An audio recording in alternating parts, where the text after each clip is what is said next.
ప్రజావానికి అనూహ్య స్పందన కనిపిస్తుంది. ఇవాళ శుక్రవారం కావడంతో ప్రజావానికి అధిక సంఖ్యలో ప్రజలు తరలివచ్చారు. తమ సమస్యలను ప్రభుత్వ అధికారులు, ప్రజా ప్రతినిధుల దృష్టికి తీసుకువచ్చేందుకు క్యూ కట్టారు. దీంతో ప్రజాభవన్లో ప్రజలు బారులు తీరారు. రాష్ట్రంలోని ఇతర ప్రాంతాల నుంచి అధిక సంఖ్యలో ప్రజలు తరలి రావడంతో ట్రాఫిక్ కూడా కొంత సమస్యగా మారింది.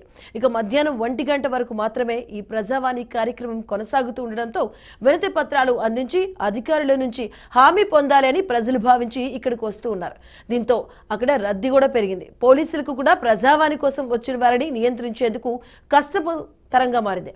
కాగా ప్రజావానికి వచ్చిన వాళ్ళలో అత్యధికంగా డబుల్ బెడ్రూమ్ ఇళ్ల సమస్యల వాళ్ళే ఉన్నారు. కొంతమందికి సంవత్సరాలుగా ఇల్లు రాలేదని, ఇంకొంతమందికి వచ్చినా ఇంకా కేటాయించడం లేదని ఆవేదన వ్యక్తం చేస్తున్నారు. ప్రజావానికి అనూహ్య స్పందన, సమస్యలతో బారులు తీరిన జనం ఇవాళ శుక్రవారం కావడంతో ప్రజావాణి డబుల్ బెడ్రూముల సమస్యలతో అర్జీలకు వచ్చారు.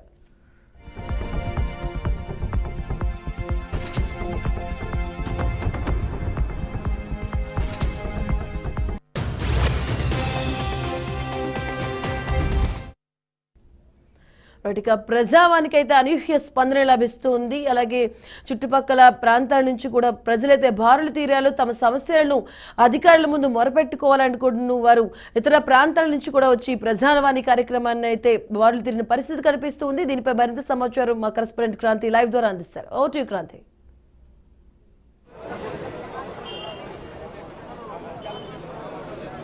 రైట్ మధు, ప్రస్తుతం మనం చూడొచ్చు ఈ రోజు ప్రజా దర్బార్లు ప్రజావాణి కార్యక్రమం అయితే నిర్వహిస్తున్నారు.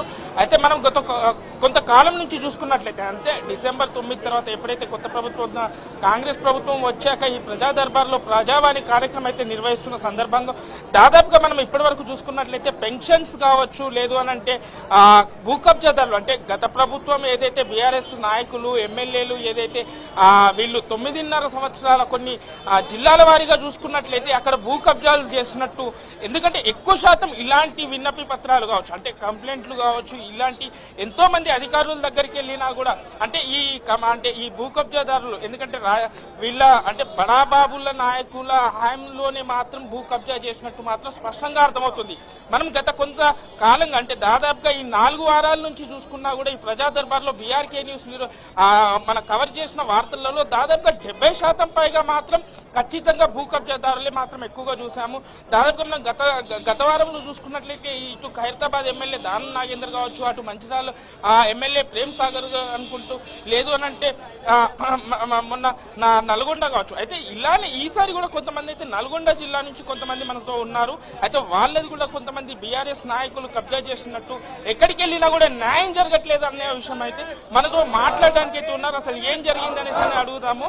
ఒకసారి చెప్పండి. సార్, నల్గొండ జిల్లా మాడులపల్లి మండలం సార్, చెరువుపల్లి విలేజ్ నాది. మా ఇంటి పేరు చారగొండ రవీంద్ర ప్రసాద్ సార్, సన్నాపు వెంకయ్య.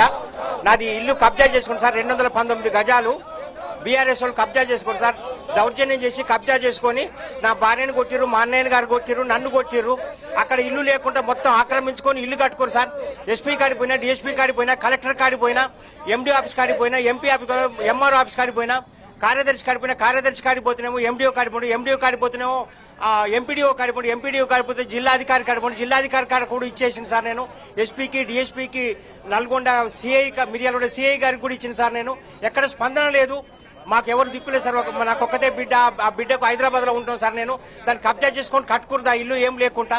ఏమనంటే కొడుతున్నారు అక్కడ, ఇంకో కొంచెం జాగా ఉంది వేరే. మా ఎవరు కొడుతుండ్రు, ఎవరు కబ్జా చేసిండ్రు, అసలు ఎందుకు ముందు పోలీసు వాళ్ళు పట్టించుకోవట్లేదు? గోసన నాగరాజ్ అనే వ్యక్తి కబ్జా చేసుకున్నాడు సార్. దాన్ని పోలీసు వాళ్ళు స్పందన ఎన్నిసార్లు పోయినా దానికి సమాధానం లేదు. రేపు రాపో, ఎల్లుండి రాపో అంటారు. ఎస్పీకి ఇచ్చిన, డిఎస్పీకి ఇచ్చిన, సిఐ గారికి నాగరాజ్ అనే వ్యక్తి కబ్జా చేసుకుని కట్టుకుంటూ వాళ్ళు యాదవులు సార్ 20 ఇంట్లో ఉంటారు అక్కడ. మేము ఒక్కలమే ఉంటాం సార్ అక్కడ వైశ్యులము. అది కూడా మేము బతకొచ్చినాం, హైదరాబాద్ బతకొచ్చినాం మేము. హలో సార్, హలో, మాకు కొడుకు లేరు సార్, ఒకటే బిడ్డ అండి. మా అత్తగారు ఇచ్చిన ఇల్లు ఉందండి. మేము మిషన్ కుట్టుకొని బతుకుతా, హైదరాబాద్లో టైలర్ షాప్ కుట్టుకొని బతుకుతా. 5-6 ఏళ్ళు వచ్చి మేము ఇక్కడ ఉండగానే ఇల్లు మొత్తం కలుపుకొని, వాస్తుకు లేదని మొత్తం కలుపుకొని కూలగొట్టుకొని కట్టుకుర్రు. ఒకనాడు ఎరకై నింపోతే 8 ఫీట్ల మీద గోడ మించి నన్ను ఎత్తేసిర్రు. కాలు కుట్లు పడ్డాయి, తలకాయ కుట్లు పడ్డాయి, నడుము దెబ్బ తాకింది. ఎస్ఐ కాడి పోయినాము, డిఎస్పీ కాడి పోయినాము, భాస్కర్ రెడ్డి సార్ కాడి పోయినాము, కలెక్టర్ కాడి పోయినాము. అందరి కాడి పోతే 18 సార్లు మాడల పెళ్లికి హైదరాబాద్ మాడల పెళ్లికి హైదరాబాద్ తిరిగిన సార్. మాకు టికెట్లు కూడా ఉన్నాయి. అప్పుడు 18 సార్లు తిరిగినాం. 18,000 కాడిపోయినాం. కంచెల్ని భూపాల్ రెడ్డి కాడిపోతే ఆ సార్ భాస్కర్ రెడ్డి సార్ చెప్పిండు, కానీ వీళ్ళు సందనా చేయక పోలీసులు ఏమి పట్టించుకోలేదు. భాస్కర్ రెడ్డి సార్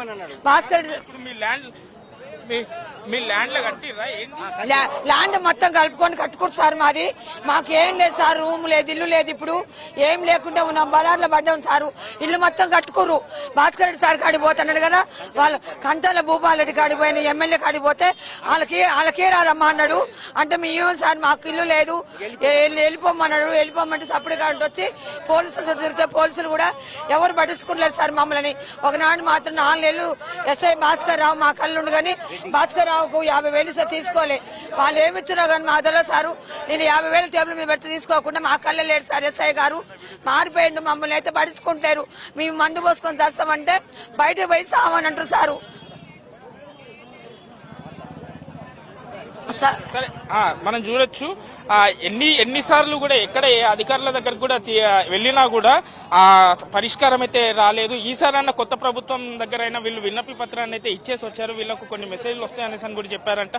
మరి ఈసారి ఏమైనా న్యాయం జరగాలనేసి అని ఒక కొడుకులు లేని ఓ తల్లి తండ్రి బాధనైతే మనం వాళ్ళ చూడొచ్చు. అండ్ మరికొంతమంది అయితే మనకు ఈసారి మరో ఎమ్మెల్యే, బీఆర్ఎస్ ఎమ్మెల్యే ఈసారి మల్లారెడ్డి మాత్రం కబ్జా చేసినట్టయితే కొంత ఒక ఫ్లెక్సీ మాత్రం కలకల్లాడుతుందనేసి అని చెప్పుకోవచ్చు. ఈసారి కొత్తగా అసలు ఏం జరిగిందనేసి అని ఒకసారి అడుగుదాం. చెప్పండి అన్న, ఏమైంది? మా భూములు కబ్జాకి గురిపడుతున్నాయండి. ట్రెస్ పాసింగ్ జరుగుతుంది. మల్లారెడ్డి వాళ్ళ అనుచరులు, ముఖ్యంగా శ్రీనివాస్ రెడ్డి ఇంకా వాళ్ళందరూ వచ్చి మా భూముల మీద మమ్మల్ని పోనీయకుండా చేస్తున్నారు. సంబంధిత అధికారులు కూడా మాకు ఏ రకమైన సహాయం చేయట్లేదు. మేము ఏ విధమైన సపోర్ట్ లేని పరిస్థితిలో ఇక్కడ సీఎం రేవంత్ రెడ్డి సార్ దగ్గరికి రావడం జరిగింది. మేము డబ్బులు లేని పేదవాళ్ళం అండి. ఏదో అప్పట్లో మా పేరెంట్స్ 10,000కు ప్లాట్ ఇస్తున్నారు అంటే కూడబెట్టిన రూపాయి కూడబెట్టింది కొన్నారు వాళ్ళు. సో ఇప్పుడు వచ్చేసి ఆ ప్లాట్ వాల్యూ ₹1,00,00,000 ఉందండి. అప్పట్లో మేమేమి కట్టుకోలేదు కన్స్ట్రక్షన్, డబ్బులు లేక, అంత బీదోళమే. ఇప్పుడు ఏదో కట్టుకుందాం అనేసరికి మమ్మల్ని రానియకుండా పోనీయకుండా గత 10 ఏళ్ల నుంచి మమ్మల్ని కాల్చుక తింటున్నాడు మల్లారెడ్డి. సో ఇప్పుడు అంతో ఇంతో అనుకుంటే 16 ఎకరాలు ఏకంగా శ్రీనివాస్ రెడ్డి అతను బామ్మారిది వాళ్ళ కొడుకు మహేందర్ రెడ్డికి పేరు మీద 16 ఎకరాలు చేసి ధరణిలు ఎక్కించుకొని ఇది ల్యాండ్ మాది అని చెప్పి ఒక వాల్ కట్టడం జరిగింది. ఆ వాల్ ని కూడా మేము బ్రేక్ చేసినాము. మళ్ళీ పిఎస్ కూడా పోయినాం మేము కంప్లైంట్ చేస్తే, వాళ్ళు కూడా పట్టించుకుంటలేదు. పోలీసు వాళ్ళు కూడా మల్లారెడ్డి అందరూ వాళ్ళు ఎట్లా ఉన్నారంటే అంతా ఒకటే, మమ్మల్ని వాళ్ళు ఆట ఆడుతున్నారు పేదోళ్ళని చూసి. అంతేగాని మాకు న్యాయం ఇక్కడ జరుగుతలేదు. కాబట్టి సీఎం గారికి ఇది ఇంతకు ముందు కూడా దృష్టికి తీసుకెళ్ళాం. ఈ సర్వే నంబర్ మీద సీఎం గారికి, రేవంత్ రెడ్డి గారికి అవగాహన ఉంది. ఇప్పుడు ఇంకా ఏంటంటే మాకు న్యాయం జరగాలని ఇక్కడ వరకు వచ్చినాం. మరి సీఎం గారు ఏం చేస్తారు? ఎన్ని ప్లాట్లు ఉన్నాయి దాదాపుగా అక్కడ? మీరు పోలీసులకు కంప్లైంట్ ఇచ్చారా? అప్పుడు ఏం జరిగింది? ఇది ఎన్ని రోజుల నుంచి ఇది 10 ఏళ్ల నుంచి నడుస్తున్నదండి. కాకపోతే ఇప్పుడు మేము వాళ్ళు ఏదైతే ఉందో మల్లారెడ్డిది దాన్ని మేము డిస్టర్బ్ చేయడం వల్ల ఎవరు కంప్లైంట్ చేశారని తెలియదు. ఇమీడియట్ గా పోలీసు వాళ్ళు రావడం జరిగింది. తర్వాత వాళ్ళు పిలవడం జరిగింది. మేము పిఎస్ కి పోయినాము. పిఎస్ లో కూర్చోబెట్టిరు. ఎవరు కంప్లైంట్ ఇచ్చారో పిలిపియండి మాట్లాడదామంటే వస్తున్నారు అంటున్నారు. వాళ్ళ సడ్డకుని కొడుకు ప్రవీణ్ రెడ్డి అని చెప్పారు. మల్లారెడ్డి వాళ్ళ సడ్డకుని కొడుకు అంటే వాళ్ళ మరదల కొడుకు ప్రవీణ్ రెడ్డి అని చెప్పారు. మరి ఆయన రాలేదు. ఆయన తర్వాత శ్రీనివాస్ రెడ్డి అని వాళ్ళ బామ్మర్ది వచ్చిండు. ఆయన ఏమీ మాట్లాడలేదు, మాకేం సంబంధం లేదని వెళ్ళిపోయిండు. సో పోలీసు వాళ్ళు కూడా వాళ్ళకి సహకరిస్తున్నారు. కాబట్టి చెప్పండి క్రాంతి, ఇప్పుడు అక్కడ మల్లారెడ్డికి సంబంధించి అంటే వాళ్ళు తమకు న్యాయం చేయాలని చెప్తున్నారు. ఒక ఫ్లెక్సీని కూడా వాళ్ళు పెట్టడం జరిగింది. అక్కడ ఏముందో ఒకసారి ప్రయత్నం చేయండి. ఆ ఫ్లెక్సీలో ఏముందో చెప్పడానికి ప్రయత్నం చేయండి ఒకసారి.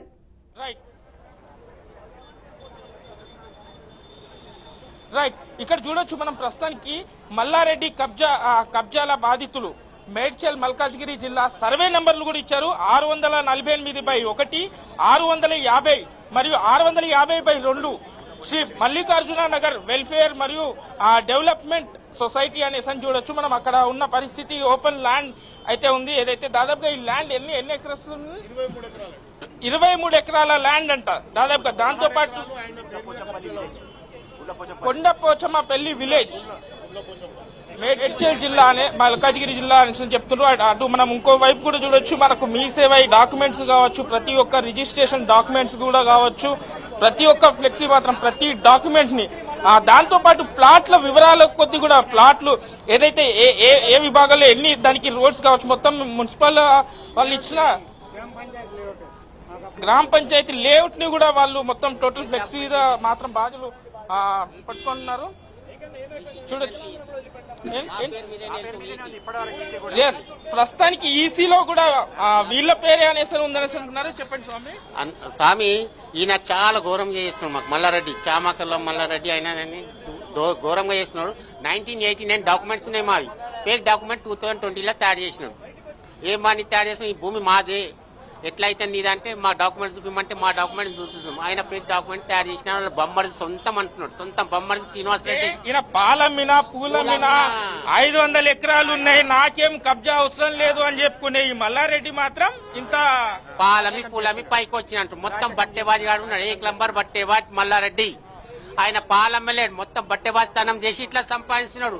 ఉన్నారే 2 కొడుకులు 1 బిడ్డ. ఆయనకు ఇంత ప్రాపర్టీ ఏం చేస్తాడా? నా గరీబోల్ కడుపుకొట్టి మా అక్క పేరు మీద ఉన్నది. మా బావ టార్చర్ చేస్తున్నాడు. నాకు భూమి అయినా నాకు భూమి ఏమని చూపించాలి? ఆడ కబ్జా మీద ఈడు ఉన్నాడు మల్లారెడ్డి. మొన్న పేక్ బషీర్బాద్ లో 4 రోజులు ఉండి ఇవాళ 5 రోజులు మనం రేవంత్ అన్న దగ్గర వచ్చినాం. ఇవాళ రేవంత్ అన్న మాకు ఏదైనా చేయాలి, పక్క చేయాలి, రేవంత్ అన్న చేస్తాయని ఓపిక నుంచి వచ్చినాం మేము. ఎందుకంటే రేవంత్ అన్న చాలా మందికి మేలు చేస్తామని ప్రజా దర్బార్ పెట్టి చాలా మంచి పెట్టినట్టు రేవంత్ అన్న. ఇటువంటి బట్టెబాజీ మొత్తం బయట మొత్తం బయట వెళ్తుంది మల్లారెడ్డి. 4 రోజులు అన్న చెప్తున్నా కాదు, మాకు నీళ్ళు వస్తుంది. మాకు ఫేక్ బషీరాబాద్ పిఎస్ లో ఉండి ఇవాళ 5 రోజులు నీళ్ళు వచ్చినాం మేము. క్రాంతి, ఇప్పుడు అక్కడ చూసుకుంటే మల్లారెడ్డి ఏదైతే భూములు తమ రాయించుకున్నారో, తమ ధరణి పోర్టల్ సంస్థలో తమ ఏదైతే 23 ఎకరాల్లో ఉందో అది వారి భూములతో పాటు అటాచ్ చేసుకున్నారని, మొత్తంగా ఈ మల్లారెడ్డి బాధితులు అక్కడ ఎంతమంది ఉన్నారో, అలాగే వారు గతంలో ఎక్కడెక్కడ కంప్లైంట్స్ ఇచ్చారు, అలాగే కంప్లైంట్స్ ఇచ్చినప్పుడు వారికి ఎటువంటి రెస్పాన్స్ వచ్చింది, దానిపైన ఒకసారి ప్రయత్నం చేయండి, మాట్లాడే ప్రయత్నం చేయండి అక్కడ.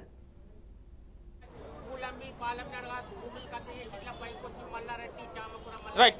ప్రస్తుతానికి ఇప్పుడు ఈ సైట్ లో ఎన్ని ప్లాట్లు ఉన్నాయి, అసలు ఎంతమంది బాధితులు ఉన్నారు, అసలు ఆ సైట్ లో ఇప్పటికంటే మీ అక్కడ ఏమైనా షెడ్లు వేసుకున్నారా ఏంటి, దీనిపైన ఒకసారి చెప్పండి సార్. దీనికి సంబంధించి ఈ వెంచర్ 1989 లో వెంచర్ చేయడం జరిగింది. శంకర్ యాదవ్ దానికి జీపీఏ హోల్డర్. అతని దగ్గర మేమందరం తీసుకున్న ప్లాట్ ఓనర్స్ మేము 366 మంది ఉన్నామండి. 366 మంది మేము ఉన్నాము ప్లాట్ ఓనర్స్ మీ.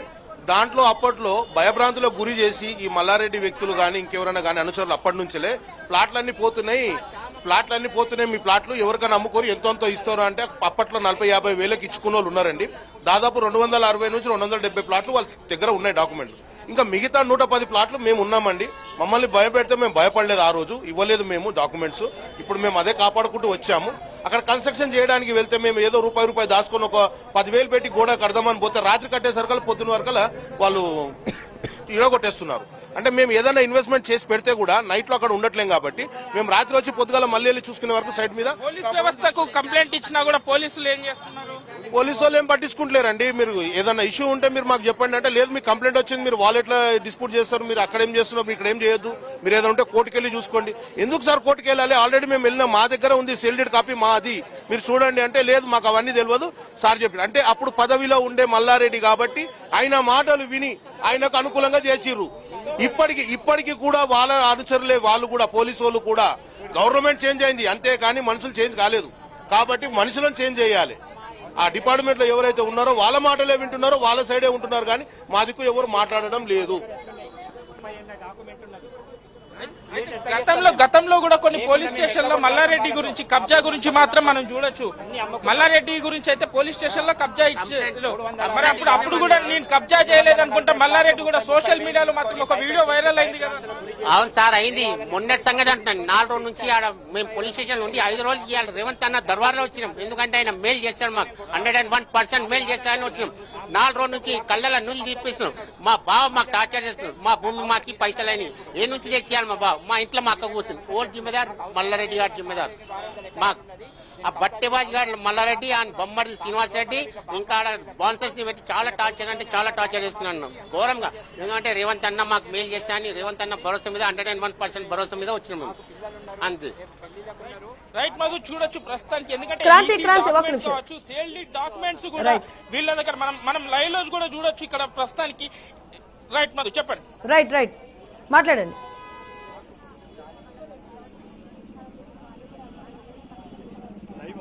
రైట్ మధు ప్రస్తుతానికి మనం చూడొచ్చు, ఎందుకంటే సేల్ డాక్యుమెంట్స్ కావచ్చు, లేదంటే ఈసీ డాక్యుమెంట్స్ కూడా వీళ్ళ పేరు మీద ఉన్నా కూడా, ఎందుకంటే గత ప్రభుత్వం 9.5 సంవత్సరాలు పాలించిన మన మల్లారెడ్డి ఏదైతే పాలమ్మినా పూలమ్మినా అనేసని నేను ఎలాంటి కబ్జాలు కూడా చేయలేదనేసని గతంలో కూడా కొన్ని మనం సోషల్ మీడియాలో మాత్రం వైరల్ అయిన వీడియోస్ కూడా చూడొచ్చు. కానీ ఈసారి మాత్రం ప్రజా దర్బార్ దగ్గర మాత్రం ఈ 23 ఎకరాలకు సంబంధించిన కబ్జా, ఎందుకంటే ఆయన బామ్మర్ది ఆయన అనుచరులు కావచ్చు రౌడీజం చేసేసి వీళ్ళ ల్యాండ్లను కబ్జా చేస్తున్నా అనే అంశం అయితే వీళ్ళ విన్నపి పత్రాన్ని అయితే ఇక్కడ ప్రజావాణిలో మాత్రం విన్నపి పత్రాన్ని ఇవ్వడానికి అయితే వచ్చారు. వాళ్ళు మనతో మాట్లాడిన అయితే, ఎందుకంటే ఈసారి మాత్రం ఖచ్చితంగా చెప్పుకోవచ్చు బీఆర్ఎస్ నాయకులు ఏదైతే ఎమ్మెల్యే గతంలో మాత్రం వీళ్ళు 9.5 సంవత్సరాల నుంచి చేసిన భూ కబ్జాలు మాత్రం ఈ గుబులు మాత్రం ఖచ్చితంగా ఈ బీఆర్ఎస్ నాయకులకు వణికిస్తున్నానే ఈ విషయాన్ని అయితే మనం చెప్పుకోవచ్చు మధు.